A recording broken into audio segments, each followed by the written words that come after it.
احنا صدقنا نرجع على رفح، طلعنا من رفح تحت الدمار، تحت الضرب، تحت الصواريخ، تحت الدبابات، يعني طلعنا يعني هذا احتلال لمدينة رفح بالكامل، تهجير سكانها بالكامل، مش عارفين احنا وين رايحين.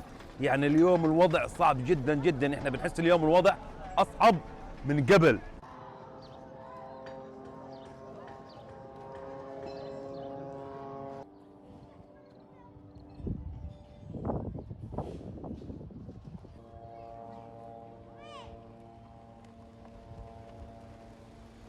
فاحنا بدنا حمايه، بدنا حمايه يا عالم، بكفي بكفي، شوفوا لنا حل، بكفي والله تعبنا. اليوم في حصار، احنا اوكي، ما احنا مش ضايل فقط، فيش لا اكل ولا شرب ولا ميه ولا سرر ولا غاز، يعني مش لاقين، فيش اي حاجه المواطن يستهلكها، المواطن قاعد بموت من الجوع، اطفالنا هي في المستشفى حتى بدون القصف ميتين من الجوع والامراض اللي بتصير فينا. حرام عليكم يا عرب، اتقوا الله فينا.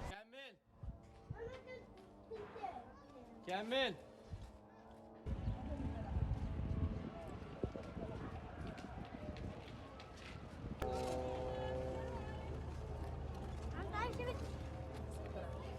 اكيد خوف ورعب، معك عيال صغار، اولادي وضاربني معايا، اولادي الاثنين معايا متجوزين ومعاهم عيال صغار كلهم، واللي بيعيط واللي بيصرخ، الام بتلاقي ابنها تحتيها بيستشهد مش قادره تدنق عليه تاخده.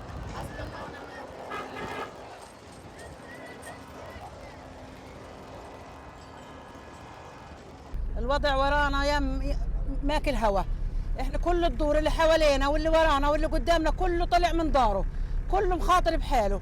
يعني هذه مش عيشه، حرام عليهم اللي بيسووا فينا هذا، حرام عليهم، هذه مش عيشه.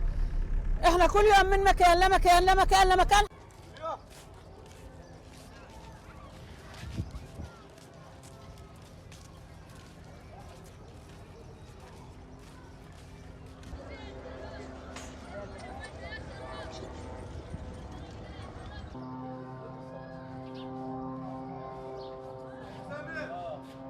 بقول لك انا قاعده بحمل في عفشه والطياره فوق راسنا، بشيل في حلمات وفي فرشات وبقول اشهد ان لا اله الا الله واشهد ان محمد يا رسول الله.